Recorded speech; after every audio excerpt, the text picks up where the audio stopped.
image. A quarter silver shekel. Unique in the British Museum, it was struck in the 4th century before the Common Era. The reverse, or tail side, portrays a bearded deity sitting on a winged wheel and holding a bird, possibly a phoenix. Preface. This book is an information-rich work, so I've included a general primer at the start for those who are new to the subject or for those seeking to refresh their memory a little.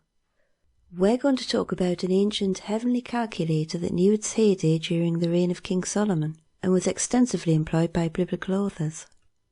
Such was its mystical power to ancient Semitic people that its study was restricted during the Greco-Roman period to be almost forgotten thereafter for over 2,000 years. It is the origin behind the Kabbalistic Tree of Life and the inspiration behind the Zohar. The purpose of this book is to introduce you, the reader, to this starry calculator that was invented by the ancestors of the Jewish people, and in doing so expand your understanding of ancient religious texts. This technology, which is known as the wheel of the chariot, was used in the writings of their holy books. In understanding its history and use, we can gain a far deeper insight into the Bible and into the major Abrahamic religions of Judaism, Christianity and Islam that was ever previously possible. Chariot takes the position that the narration of many of the miracles and supernatural or mythical happenings in the Bible can be understood as the embedded mnemonics of teaching material intended for ancient scribes and priests. This book will demonstrate that the wheel of the chariot functions as a source code for, and by extension, as a skeleton key to unlock a major portion of the Bible. This perspective does not dovetail with the view of the Torah, the first 5 books of the Bible, as a magic book that contains infallible knowledge, but it attempts to pay homage to those who wrote the Torah for trying to pass along their knowledge and thinking about the world to their descendants. The view presented herein is that ancient peoples attributed magical and mystical meaning to certain number sets, revering them as sacred or holy numbers, so much so that the alphabet and the names of God were comprised from them. In a special way, this book is an invitation to celebrate the men who were inspired by the wheel of the chariot to write the Torah. These were fallible but intellectually curious men who loved mathematics, astronomy and God. They looked at the natural world around them, imagining it had been created according to the divine plan and their philosophical passion to be the meaning of life. These were men who knew what it was to contemplate the universe from around a campfire under the stars and bear witness to a nightly ascent of what they knew as the great wheel of the heavens. Chariot has nothing to do with aliens or UFOs. You don't need a computer to be able to work with the math of the Bible. After learning the way and the work of the chariot, you will not find prophecies about George Bush, Obama, aliens, or 9/11 in the Torah. However, we think you'll find something just as exciting within the pages of this book, and moreover, we believe that once a secret is revealed, it shall have far-reaching implications for how our modern societies view the most popular religions on our planet today. Primer. Ancient temple cults. It was forbidden to communicate the secrets of the early mystery cults of the ancient Near East to non-initiates on pain of death, and their methods were shrouded in secrecy. Before the invention of the Phoenician alphabet, circa 1200 before the Common Era, the art of reading and writing took a lifetime of training and initiation into the mysteries of a local temple cult to learn. In ancient Sumer, writing was done using thousands of pictograms, which then evolved into thousands of cuneiform characters, while in Egypt thousands of hieroglyphics were invented to represent whole words. These symbols were learnt by the priest scribes of the time, and the penalty for sharing secret and sacred knowledge outside their cult was a messy and untimely death. An early papyrus warns, "Speak not the name of Iao under the penalty of the peach," which apparently is an allusion to cyanide poisoning extracted from peach kernels. However, the early cults had very little to worry about in terms of the loss of cultic secrets, given a long term of training and initiation that was required to learning the mysteries of reading and writing. Until, that is, the alphabet was invented. In contrast, an alphabet is an ordered set of symbols, generally comprised of less than 30 characters, each representing a single phonetic sound. It can be learned, even by small children, and it can be argued that its invention was probably the single greatest and most useful achievement in human history. The alphabet was a derivative of the practice of the first science, astronomy. Early man observed the stars, and according to the timing of their appearance, he was able to work out when to travel to green pastures, when to hunt, when to avoid the floodwaters, when to plant the seeds for crops, and when to harvest them. He gave signs to the stars and the planets, and he gave these special signs a numerical order. To further aid him in his mathematical calculations, he gave each one a separate value, so among all the thousands of signs, these special ones were a collection that became the first letters of the alphabet. Gematria. Gematria is the art of assigning numbers to words by adding together the value of the letters that comprise them. For instance, the Hebrew word Adam equals 45 because it is comprised of the Aleph, 1, Daleth, 4, and Mem, 40. The Hebrew language has two types of writing system, the oldest being Ketav Ivri, and the most recent is Ketav Ashuri. Ketav Ivri is almost identical to Phoenician in its form, and they are widely regarded as the first true alphabet. There are many kinds of different gematria developed for the Ketav Ashuri writing system, but there is also one for the older writing system of Ketav Ivri. Hebrew is not the only language to employ gematria. Greek also has a system of assigning numbers to letters, and this is termed isopsephy. As both Greek and Ketav Ashuri owe their form to the earlier writing system of Ketav Ivri, then this should be unsurprising. However, examples of gematria have also been found in the non-alphabetic systems of cuneiform, although these examples are sporadic and rare. The most common and extensive examples of gematria appear in the Hebrew Bible. The Wheel of the Heavens. Thousands of fixed stars are visible to the naked eye, and each night these all rotate together under the night sky along parallel circles from east to west. It is as if there were some axis, called the celestial axis, about which they all turned upon a giant wheel, the Wheel of the Heavens. The pole star, being rather near this axis, hardly moves at all. Stars near the axis appear to move in small circles. Stars further away in larger ones. The stars that appear to move on the largest circles are said to lie near the celestial equator. The time taken to complete one of these apparent revolutions is 23 hours, 56 minutes, 4 seconds, and is called a sidereal day. Eventually, the number signs that charted the movement of the stars and planets were associated with phonetic sounds to become the first alphabet. Origins of the wheel.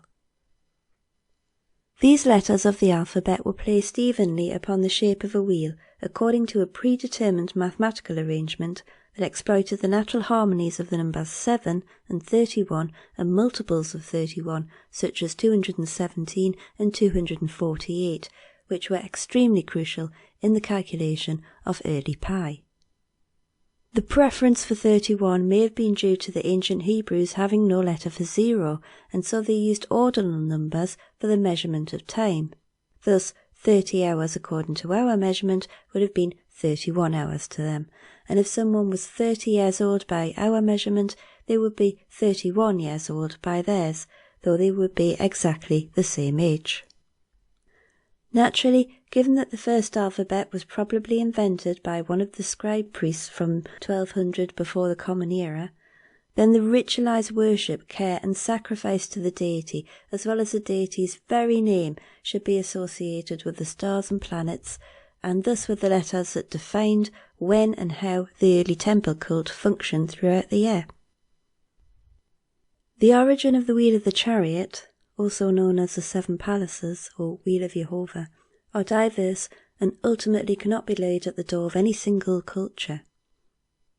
It owes its sexagesimal functions to the Egyptians, its sexagesimal base 60 functions to the Sumerians and the Babylonians, its phonetic and religious functions to the Shasu Bedouin of Jehovah of the Canaanite peoples. And there are bits and pieces of mythic cosmology that hint at a far distant link to the Harappan civilization of the Indus Valley. The wheel is comprised of 6 spokes, or paths, 2 crossbeams and 7 intersecting points that are sometimes called palaces. These palaces are comprised of the axis and 6 points around the rim where the spokes meet the circumference of the wheel. The circumference is divided into 6 sections in all. The wheel is divided into 14 sections and bears a close visual resemblance to the chariot wheels of ancient Egypt. 12 of the sections receive a single letter of the alphabet, and 2 special sections receive 3 letters and 4 letters respectively. Each of the palaces also receives a letter, and there are 4 letters, Aleph, Resh, Daleth and He, that appear twice upon the wheel. The section that receives 3 letters is a spoke, and it is very special. It represented the place of the divine presence in respect of the Creator's creation. The values of the 3 letters are 3, 5 and 7. The value of the palace above is 2, and the value of the palace at the axis is 200. Therefore, the sum of this spoke and the 2 palaces at either side of it is 217, which is also the number of all of the palaces when their letters are added together. This symbolizes that all of God's creation comes from within God or is comprised from the deity itself. The wheel can be visually classified into 4 sections: the interior spokes, the special 3-lettered spoke, combined with the palaces at either side of it, the circumference, and the remaining 5 palaces. These 4 sections are represented by the letters Yod, He, Vav, He, as each of the letters are found to be distributed on their respective 4 sections. Therefore, the name Jehovah represents the unity of God and His creation, though it should be emphasized that this unity is both masculine and feminine, notwithstanding the traditional gender bias of language. The Wheel of the Chariot is perhaps the source of the well-known El-Jehovah synchronism and the cornerstone of early monotheism. While it carries many pantheistic and pagan features, there is also the unifying symbolism of Jehovah representing the entirety of the wheel, God and God's creation as one. Stories about the 7 chambers, or palaces of El and his son Adad, are featured in the Ugaritic Baal cycle from around 1190 before the Common Era at the latest, when Ugarit was razed to the ground by fire by the mysterious Sea People. According to Ugaritic texts, the palace of Baal, or Hadad, was built with silver, gold, lapis lazuli and fragrant cedar wood. These features are identical to those found in biblical descriptions of the Temple of Solomon. References to 7s crop up on a regular basis in Ugaritic texts. In the Baal texts we are told that the voice of El, the bull, lifted up his voice from the 7 chambers. Baal seized 77 towns and called up the 70 sons of the goddess Atharat to the feast. Mot, the god of death and Baal's brother, had 7 portions cut up for Baal. He took with him 7 servitors, and he went into the earth, and Anat slew animals in their 70s as offerings when she found Baal dead. Plagues and famines occur in 7-year cycles. Most authors agree that 7 is a particularly holy number for the cult of Adad, and these Ugaritic texts can be considered to be an early form of Hekkalot, palaces literature. The 7 chambers of the Baal cycle are quite clearly identical with the 7 palaces of the Jewish Wheel of the Chariot, at least according to their literary descriptions. Anath stamped with her foot, and she rose from the ground. Then she set her face towards El at the source of the rivers, in the midst of the channels of the two deeps. She arrived at the domain of El, and came to the abode of the king, father of the years. She broke in and entered the domain. The bases of the pavilions quake. Bull El, her father, lifted up his voice and hid himself in 7 chambers inside 8 enclosures. From the Epic of Baal, Bronze Age texts found at Ugarit, Ras Shamra. And from the 2nd century, we have this record which references the secret chambers of the Merkabah, Chariot. Ben Azai was once sitting expounding the Torah. Fire surrounded him. They went and told Rabbi Akiva, saying, "O Rabbi, Ben Azai is sitting expounding the Torah, and the fire is lighting him up on all sides." Upon this, Rabbi Akiva went to Ben Azai and said unto him, "I hear that thou wert sitting expounding the Torah, with the fire playing around thee." "Yes, that is so," replied he. "Wert thou then," retorted Akiva, "engaged in unravelling the secret chambers of the Merkabah?" Midrash Rabbah on Canticles, I 12. In Sumerian texts there is a story of a goddess Inanna descending into the underworld through 7 gates, and there is also the story of the 7 heavens and 7 heavenly palaces through which Etana passes through. However, it is only in the Bible that we find a record of the mathematical technology of the wheel of the chariot. The math of the letters and the record of the ancient orbits of the stars and planets are clearly demonstrated in the Torah. It is undoubtedly the Jewish people who made the most of it during the period of their temple religion, and it was once kept a closely guarded secret of their council of elders, just as it was once kept a secret by the scribes and priests of the ancient societies that relied on cuneiform and hieroglyphics to record their mysteries. The Bible and the First Temple. The Bible is a collection of texts which are regarded as sacred to Judaism and Christianity. The Christian Bible overlaps with the Hebrew Bible and is composed of the Old and the New Testament. The Old Testament is comprised of 24 books which make up the Hebrew Bible, and together they are called the Tanakh. The Tanakh is subdivided into the 5 books of Moses, the Torah, the 8 books of the prophets, the Nevi'im, and the 11 books of the writings, the Kesuvim. The Tanakh presents a history of the first 3,400 years of the Jewish people, and many of their neighbours in the ancient Near East, and it is a compendium of their myths, legends, and the religious texts. It begins with their creation story, and relates the history of the Jewish nation from its earliest stage in the days of the patriarch Abraham, before their captivity in Egypt, through to their escape and giving of the law at Mount Sinai, the subsequent building and destruction of the first temple in Jerusalem, and the captivity of the Jewish people in Babylon until their return to build the second temple.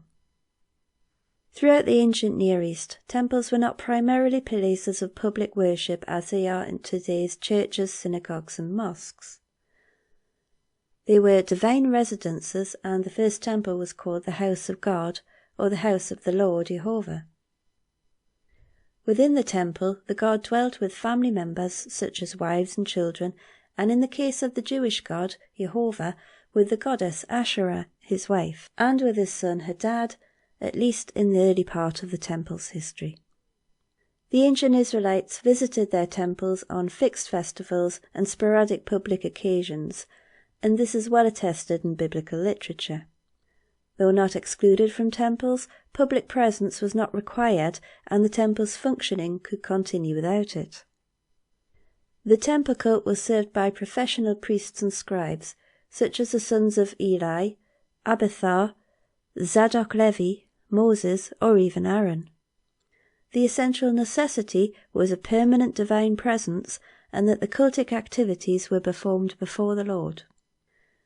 There was usually some sort of sign that the god was in residence, such as the presence of the Ark of the Testimony in the tabernacle or at the Temple of Jerusalem, but also the presence of the pillars in Arad and Bethel, marking a divine dwelling place. The first temple was, according to tradition, designed by God, who indicated the design of his temple to King David, who apparently passed the plans on to his son King Solomon, responsible for building the first temple. Apparently God restricted King David from building the temple, but David assembled all of the necessary money and land and materials needed for his son to build the temple after his death. The first temple in Jerusalem presents an architectonic relationship to the wheel of the chariot, resembling its different sections in a symbolic fashion. The symbolism also dovetails with the symbolism of the biblical Garden of Eden. The temples may have also been centres of justice, and the book of Deuteronomy describes how judges and scribes are appointed in all of the large cities, but especially difficult cases were to be dealt with at the temple. The Bible indicates that the ancient Israelites had several temples at various sites, including Shiloh, Nob, Gilgal, Bethel, Shechem, Hebron, Mitzpah, and Jerusalem. The tabernacle described in the book of Exodus was also a temple, although it was a mobile sort. Nevertheless, it served as a divine residence for the God of Israel and was served publicly by a family of priests. The ancient house of God was the temple that, according to the Bible, stood on Mount Zion in Jerusalem. This temple was built in the 10th century before the Common Era, until it was destroyed in 586 before the Common Era by King Nebuchadnezzar. This marked the beginning of the Babylonian exile, where the temple elite were taken prisoner for a period of 70 years. The oldest remaining fragment of the Torah still in existence is dated to the 7th century before the Common Era, and it is written in Paleo-Hebrew. After the Jews returned from exile in Babylon after the destruction of the first temple, their king Ezra changed the official writing script of the Hebrew people to the Ashuri script they learned in Babylon and still use today. For a thorough description of the first temple, then there was no better chronicler than the late Professor Victor Avigdor Hurewicz. It is well worth consulting his online video lecture, Heaven on Earth, hosted by the Library of Congress at the following address: http://www.loc.today/cyberlc/feature wdesc.php RAC equals 5568. Architecture and furnishing of the first temple. The temple could be entered through a number of gates by those who were ritually pure, and visitors participated in sacrificial meals. The temple was built very close to the king's palace, actually within earshot. The king's palace may have functioned to parallel the bottom palace on the wheel of the chariot, where the earthly domain and the physical creation of the world were designated to manifest. It was comprised of 5 sections: the Hall of Pillars, the House of the Forest of Lebanon, and the throne room where the king sat in judgment. Further back from the king's throne room was his living area, and a hall like this was also made for the queen.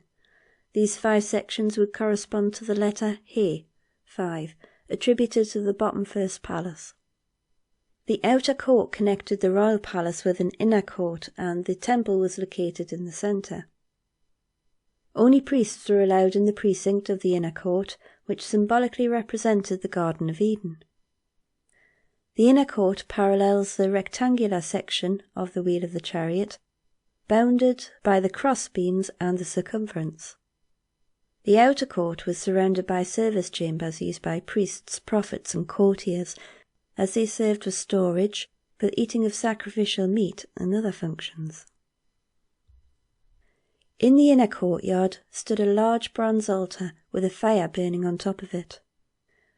Several types of sacrifice were performed on top of this altar, and the blood was collected and poured into the base of the altar with special bronze implements. At the left and right of the entrance of the temple were placed 10 enormous bronze vessels filled with water and mounted inside wheeled stands. Each stand had 4 wheels and was decorated with cherubs, cattle, and lions. A huge basin, the sea, Yam, was placed slightly to the left of the entrance, and this rested on 12 bronze cattle that were aligned to the north, south, east and west. The 10 vessels were used for washing meat, and the priests used the sea for washing themselves. Symbolically, the sea represented the river flowing from the Garden of Eden to water the garden before branching into 4 rivers. These 4 heads are metaphorical for the 4 spokes of the wheel that branch to the northeast, the northwest, the southeast, and the southwest from the axis, distributing the life-giving grace of the divinity from his residence. The entrance to the house of God was flanked by 2 immense and freestanding bronze pillars that were topped with floral motifs and a lotus-shaped capital, decorated with pomegranates and intertwined trailing branches. Some writers have raised the possibility that they represent the 2 trees which grew up in the middle of the Garden of Eden, the tree of knowledge and the tree of life. The pillars have a likely correspondence with the spokes connecting the bottom palace with the solar palace at the axis of the wheel. If so, the symbolism of the 2 palaces may be related to the injunction of silence during the sacrifice, represented by the 2 letters He Samek, meaning silence, and He Samek Resh, meaning to take away or remove. As Zephaniah declared, "Be silent at the presence of the Lord Jehovah, for the day of Jehovah is at hand. For he has prepared, Jehovah, a sacrifice, and he has consecrated his guests." The pillars were named Yakin and Boaz. The entrance of the temple is framed by 4 stepped and interlocking door frames. The entrance is usually portrayed as having double doors, but there is nothing actually in the literature to definitively indicate this. Quote, "For the entrance to the inner sanctuary he made doors out of olive wood that were 1/5 of the width of the sanctuary. And on the 2 olive wood doors he carved cherubim, palm trees, and open flowers, and overlaid the cherubim and palm trees with hammered gold. In the same way, for the entrance to the main hall he made the door frames out of olive wood that were 1/4 of the width of the hall. He also made 2 doors out of juniper wood, each having 2 leaves that turned in sockets. He carved cherubim, palm trees, and open flowers on them, and overlaid them with gold, hammered evenly over the carvings." From 1 Kings 6:31. The doors may equally have been separated one from the other for some cultic purpose. If so, this would explain the symbolism of having 2 palaces that both are attributed with the letter Daleth. This letter is related to the pictogram of the door and to the planet Venus as the morning and evening star. Door opening rituals are known to have been practiced in other ancient Near Eastern temples. And the first temple was opened and closed every morning and evening with golden tools that were probably a type of key. It may be that when one door was opened in the morning, the other was closed, and with the advent of the evening, the morning door was closed and the evening door was opened. Again, from the literature, there is nothing to suggest that the house of God was shut up for the night, or that cultic worship was strictly a daytime affair, although this seems to be a common assumption. On the wheel of the chariot, the entire left-hand side appears to be associated with the daylight hours, while the whole of the right side would correspond to the night time. Once we have entered into the temple, we find ourselves in a long room, twice as long as wide, known as the outer sanctum, or the hekel. The floor was laid with cypress wood, and the walls and ceilings were panelled with fragrant cedar wood. The room is decorated and engraved with gourds and calyxes, continuing on with the Garden of Eden motifs. 2 side buildings flank the hekel, again corresponding to the circumference, and these may have functioned as a scriptorium and storage areas for scrolls. It was possible to walk about on the roof of the temple, and some Freemasons have suggested that the tabernacle may have been erected on the roof once a year in order to make the temple visually resemble a mountain. At the far end of the Hekel was the most important place in the temple, the divine residence, Holy of Holies, or Debir, which is intensely decorated with calyxes and palmites and cherubs. Outside in the Hekel, the side walls are lit with 10 golden lampstands containing golden oil lamps that illuminate the rest of the cultic furniture present, such as the table with an offering of bread and drinking vessels for the divine victuals. In front of the doors leading to the Debir was an incense altar made of cedar wood and plated with gold. When entering the inner chamber to the divine residence, he passed within a short corridor surrounded by 5 interlocking door frames. The walls were made of cedar wood and covered with pure gold, although the room featured no illumination of any kind. In the centre of the Holy of Holies there were 2 giant golden cherubims with wings that filled the chamber. According to Hurewitz, these cherubs represented God's divine throne and were the basis of the epithet, "He who sits upon the cherubs," 1 Samuel 44, and "Rider of the cherubs," Psalms 18:11. And we are told that according to the Book of Chronicles, this cherub throne is the model of the Merkabah. The throne represented the 7 palaces of the Merkabah wheel, which is a place where, according to the Zohar, the Ancient of Days dwelt, a place where humans could not enter. Under the wings of the cherubs was the golden ark that housed the tablets of the covenant, containing the 10 commandments given by God to the Jewish people to obey. Quote, "The gradual increase in the value of the materials and the sophistication of design parallels an increase in sanctity and limitations on those who may enter. The outer court would have been visited by the public at large, where the inner court was restricted to priests, and the inside of the temple was open only to the high priest." End quotes, Hurewitz.